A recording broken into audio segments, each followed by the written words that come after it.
Yo, it's so crazy. Y'all be lying. Y'all get on this internet and be lying. The cap on this app. Oh my goodness. Canelo Alvarez. Payday. You'll want payday. I know that. Canelo says y'all lying on his name yet again. Wow. Where do I really even start? Listen, the other day Tank said boxing is trash. Boxing is trash. I'm out after 2025. Boxing is trash. You have to understand where he's coming from, people. And I think that if we don't get it together, boxing is going to continue to be trash for a bit of time, because you got too many, I call it operatives. You got COINTELPRO. You got people who say they love this sport, but they do everything to hurt the sport. And I really blame social media, the internet, and you, the users, because if you pay that any mind, it's going to only empower those individuals to keep putting out BS. So if you see clickbait and then you keep going, even if it's a negative comment you're leaving, which happens, somebody will clickbait and they'll say, oh, all you do is lie, and stuff like that. But you're still going to these platforms to leave a comment instead of just ignoring it. Sometimes ignoring it, silence is the best reaction. You know what I mean? And when it comes to Canelo Alvarez, yet again, there's more rumors. It's funny that people say PBC is a sinking ship. PBC ain't got this and that. And Al Heyman is this and that. And he's bad for boxing and all these things. But when it comes to PBC fighters, people, it's like they make the bulk of their content regarding PBC names, be it Charlos or Errol Spence, Canelo, Wilder at a point in time, Tank Davis, etc. So it's just funny. It's very funny how this works, because you got Canelo and Tank and people can't stop lying about them. Clearly they're the faces of boxing in this current moment, and all roads lead to them in their respective weight classes, because friend or foe, people can't stop talking about them. But what I'm talking about in this video particularly is there was a rumor that I seen Canelo and Terence Crawford are in negotiations right now to fight at the Las Vegas Raiders Allegiant Stadium, and everything is underway. Like they're having talks, right? Canelo pulled up. He had an orange shirt on. You've seen it in the thumbnail. And he was directly asked about this. The reporter says, basically, rumors circulating that you're in negotiations to fight Terence Crawford. And Canelo says, y'all is capping. He said, absolutely not. Right now, I'm focused on me, enjoying my life, and my family. That's what I'm worried about. I think his brother has a business or something. I think they opened like some kind of food thing. So this is from the horse's mouth. Like, it doesn't get any.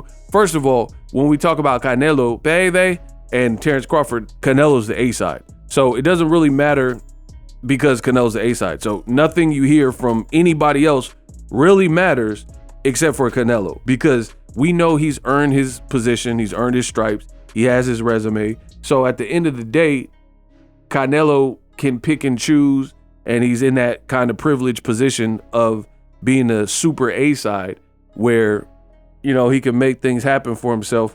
And if he don't like the deal, he doesn't have to take it. He's made a lot of money in this game, so on and so forth. So if we're hearing from the horse's mouth that this is not going on, I would like to believe it, because there's no one else that really speaks for Canelo Alvarez. He's been very tight-knit over the years. You got to keep in mind, this kid been fighting since he was 15, and he came to America probably 18, 19, and he's been kind of known about ever since then. And Canelo Alvarez has always maintained a small circle of his wife, his kids, the Reynosos, Chepo and Eddie Reynoso. And you never really heard a bunch of like minion people on his team speaking on behalf of Canelo Alvarez. So this information is good, you know.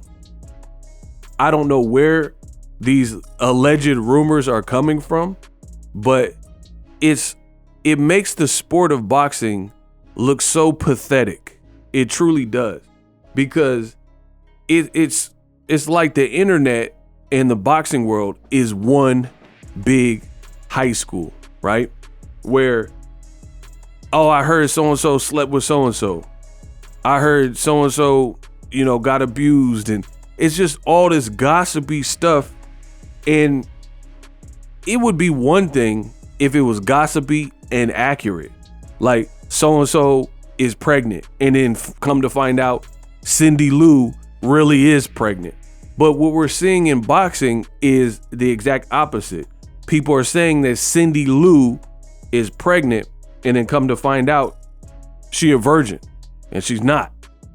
That's the part that makes boxing look absolutely pathetic. And I'm putting the blame and the onus on the fans, because you guys, if you watch anybody who calls himself a content creator or a media member, and you know that they're just ish starters, instigators, clickbaiters, so on and so forth, and you give any of your time to that, then you're just enabling it. It's like if somebody is an alcoholic, your uncle's an alcoholic, and you keep taking them around the corner to the liquor store, right? You keep buying them liquor. Like, what do you expect? You're going to mess around and get cirrhosis of the liver, right?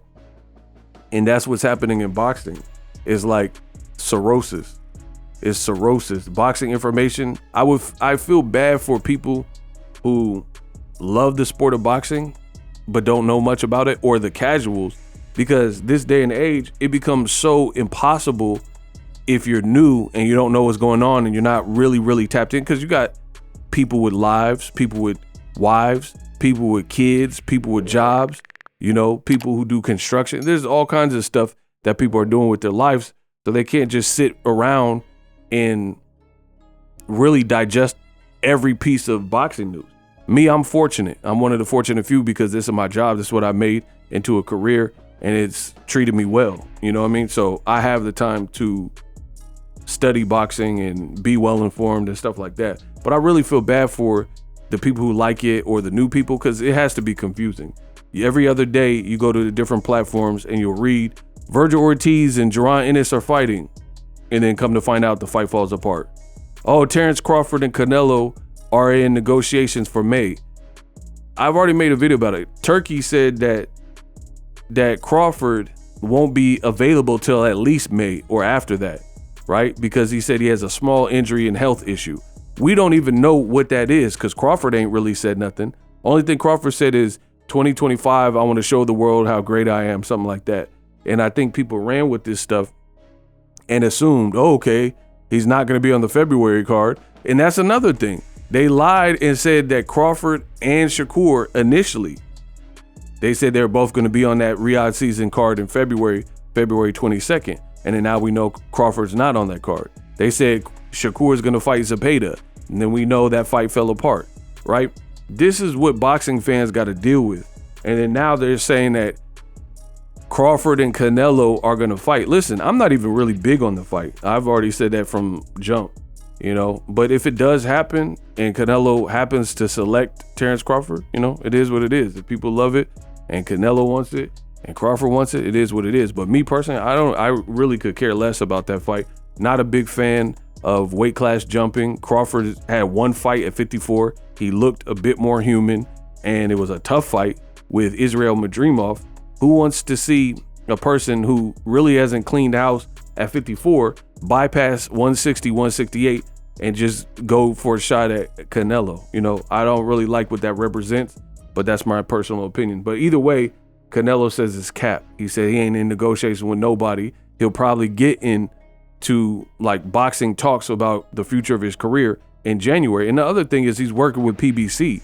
Turkey keeps doing these interviews saying he don't want no middlemen. But what's the point of people employing teams and getting advisors and working with certain people if Turkey just talks to them directly and they make decisions on their own?